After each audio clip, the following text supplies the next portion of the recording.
रसूलुल्लाह सल्लल्लाहु अलैहि वसल्लम की जिंदगी का सबसे मुश्किल दिन ताइफ का दिन था, जिसमें ताइफ के लोगों ने इतने पत्थर मारे कि आप सल्लल्लाहु अलैहि वसल्लम के जूते खून से भर गए। लेकिन जब ये सब कुछ होने का थोड़ा भी चांस था तो आप सल्लल्लाहु अलैहि वसल्लम को ताइफ जाने की जरूरत क्या थी?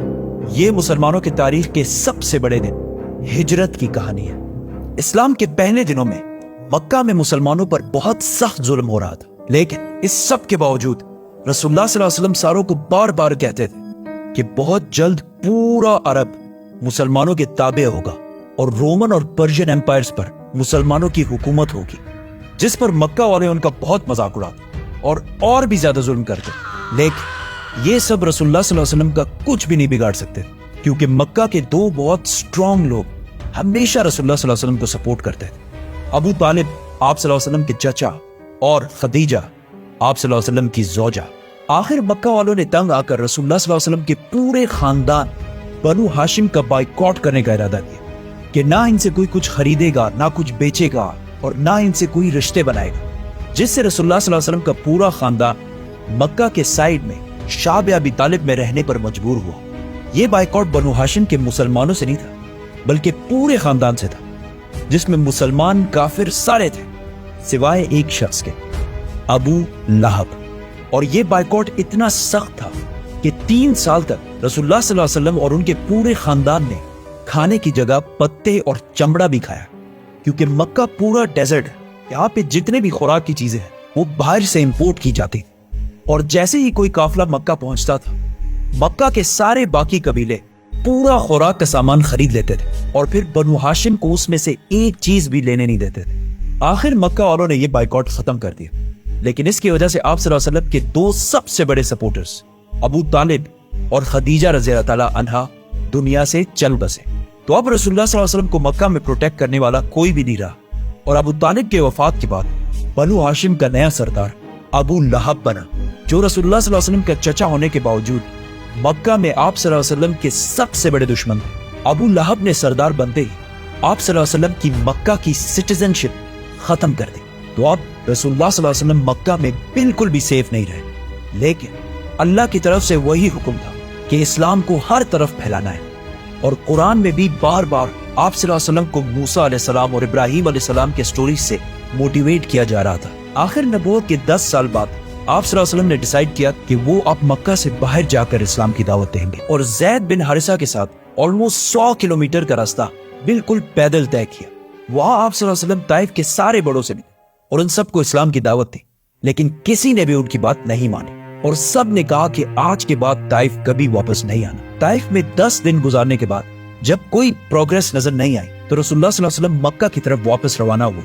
तो रास्ते में ताइफ के लोगों ने उनका मजाक उड़ाना शुरू किया, और आहिस्ता आहिस्ता वहां के बच्चे आप सल्लल्लाहु अलैहि वसल्लम को पत्थरों से मारने लगे। ज़ैद रज़ियल्लाहु ताला अन्हु ने आप सल्लल्लाहु अलैहि वसल्लम को बचाने की बहुत कोशिश की, लेकिन उन्होंने इतने पत्थर मारे कि आप सल्लल्लाहु अलैहि वसल्लम के जूते खून से भर गए। वहां से निकलकर आप सल्लल्लाहु अलैहि वसल्लम आखिर एक बाग में पहुंचे जो मक्का के एक शख्स का था, और ये देखकर ताइफ वालों ने आखिर उनका पीछा छोड़ दिया। ये गार्डन मक्का में आप सल्लल्लाहु अलैहि वसल्लम के सबसे बड़े दुश्मन उतबा और शेबा का था, लेकिन उन्हें भी आप सल्लल्लाहु अलैहि वसल्लम के जिस्म को खून से भरा हुआ देखकर तरस आया, तो उन्होंने अपने क्रिश्चियन गुलाम से इनकी तरफ कुछ अंगूर भिजवाए। यहाँ आप सल्लल्लाहु अलैहि वसल्लम एक दरख्त के नीचे बैठे और अल्लाह से दुआ की कि आपने मुझे कैसे जालिम लोगों के हवाले किया, लेकिन जब तक आप मुझसे राजी हैं मुझे किसी की परवाह नहीं। या इफ वी थिंक अबाउट, अल्लाह को तो फ्यूचर पास्ट सबका पता होता है, तो अल्लाह आप सल्लल्लाहु अलैहि वसल्लम को ताइफ जाने से पहले रोक भी सकते थे, लेकिन आप सल्लल्लाहु अलैहि वसल्लम को अल्लाह ने नहीं रोका, ताकि आने वाले हजारों साल तक पूरी दुनिया आप सल्लल्लाहु अलैहि वसल्लम के सब्र और डेडिकेशन को देख सके। और आज तक रसूलुल्लाह सल्लल्लाहु अलैहि वसल्लम की जिंदगी में ताइफ के वाक़े की सबसे बड़ी इंपॉर्टेंस है। जैसे ही वो गुलाम रसूलुल्लाह सल्लल्लाहु अलैहि वसल्लम के पास आया तो आप सल्लल्लाहु अलैहि वसल्लम अपने सारे गम भुलाकर उसे भी इस्लाम की दावत दी, और उससे पूछा कि तुम कहां से हो? तो उसने कहा मैं नैनवा से हूं। रसूलुल्लाह सल्लल्लाहु अलैहि वसल्लम ने उस गुलाम से कहा, अच्छा तो तुम मेरे भाई यूनुस अलैहिस्सलाम के शहर से, वो भी नबी थे और मैं भी नबी हूं। ये सुनकर उस गुलाम ने रसूलुल्लाह सल्लल्लाहु अलैहि वसल्लम के हाथों को छूमा और इस्लाम कबूल कर लिया। इस सब से दूर खड़े उतबा और शेबा ने यह सब कुछ देखा और कहा, लो हमारा ये गुलाम भी गया। वहां से आप सल्लल्लाहु अलैहि वसल्लम रवाना हुए तो वहां जिब्राइल अलैहिस्सलाम पहाड़ों के फरिश्ते को लेकर हाजिर हुए اور کہا کہ اگر آپ حکم دیں تو ہم ان سب کو پہاڑوں کے درمیان پیس کر رکھتے. لیکن آپ صلی اللہ علیہ وسلم نے کہا کہ نہیں, ان کی اولاد میں سے ضرور کوئی مسلمان ہوگا. اور آپ صلی اللہ علیہ وسلم نے اتنے سخت ظلم کے بعد بھی ان سب کو معاف کر دیا. مکہ واپس آتے ہوئے آپ صلی اللہ علیہ وسلم نے راستے میں جنوں کے ایک گروپ کو بھی اسلام کی دعوت دی اور انہوں نے بھی اسلام قبول کر لیا. جیسے ہی آپ صلی اللہ علیہ وسلم مکہ کے قریب پہنچے تو انہیں پتا تھا کہ اب وہ مکہ کے سٹیزن نہیں رہے, تو انہوں نے مکہ کے کچھ لوگوں سے مکہ کے اندر رہنے کے لیے پناہ مانگنے کی کوشش کی, جس طرح آج کسی دوسرے ملک کا ویزا مانگتے ہیں. پہلے 2 لوگوں نے پناہ دینے سے انکار کر دیا, لیکن تیسرے مطعم بن عدی نے رسول اللہ صلی اللہ علیہ وسلم کو پناہ دی. طائف کے اتنے برے ایکسپیرینس کے بعد بھی رسول اللہ صلی اللہ علیہ وسلم کو کوئی فرق نہیں پڑا اور انہوں نے اسلام پھیلانے کا کام جاری رکھا. ہر سال پورے عرب سے ہزاروں لوگ مکہ حج کرنے کے لیے آتے تھے, تو رسول اللہ صلی اللہ علیہ وسلم صرف رات کے اندھیرے میں ان کے کیمپس میں جاتے اور انہیں اسلام کی دعوت دیتے. لیکن اس سب سے بھی بہت کم لوگ اسلام کی طرف آتے, کیونکہ جب بھی آپ صلی اللہ علیہ وسلم اسلام کی دعوت دیتے تو ابو لہب, آپ صلی اللہ علیہ وسلم کے چچا, ان کے پیچھے پیچھے جاتے اور سب سے کہتے کہ ان کی بات نہ مانو. طائف کے اگلے سال جب رسول اللہ صلی اللہ علیہ وسلم ان کیمپس میں گئے تو وہاں مدینہ کے 6 لوگوں سے ملاقات ہوئی. جیسے ہی آپ صلی اللہ علیہ وسلم نے انہیں اسلام کی دعوت دی تو انہوں نے آپس میں کہا کہ کیا یہ وہی پیغمبر تو نہیں ہے جس کے بارے میں یہودی ہمیں بہت سالوں سے کہہ رہے ہیں.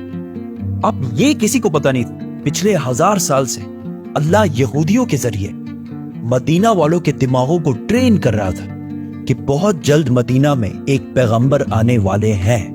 مدینہ کے ان 6 لوگوں نے ڈائریکٹ اسلام قبول کر لیا اور واپس جا کر مدینہ میں اسلام کو پھیلانا شروع کیا, جس کی وجہ سے اگلے سال مدینہ سے 12 لوگ اسلام قبول کر کے آپ صلی اللہ علیہ وسلم کے پاس آئے, اور آہستہ آہستہ اس طرح مدینہ میں ہر گھر تک آپ صلی اللہ علیہ وسلم کا نام پہنچنے لگا. یہ کچھ سال آپ صلی اللہ علیہ وسلم کی زندگی کے سب سے مشکل سال تھے, کیونکہ پہلے مکہ والوں کے بائیکاٹ کی وجہ سے شعب ابی طالب میں پتے اور چمڑے کھانے پڑے, پھر ابو طالب اور خدیجہ رضی اللہ تعالیٰ عنہا کی وفات, پھر طائف میں اتنا ظلم کہ جوتے خون سے بھر گئے, اینڈ ٹو ٹاپ دیٹ مکہ کی سٹیزن شپ بھی ختم کر دی گئی. لیکن انہی سخت حالات اللہ نے آپ صلی اللہ علیہ وسلم کے دل کو تھوڑا سکون دینے کے لیے ان کو انسانوں کی تاریخ کی سب سے بڑی سیر کرائی, 7 آسمانوں کی سیر. سبسکرائب.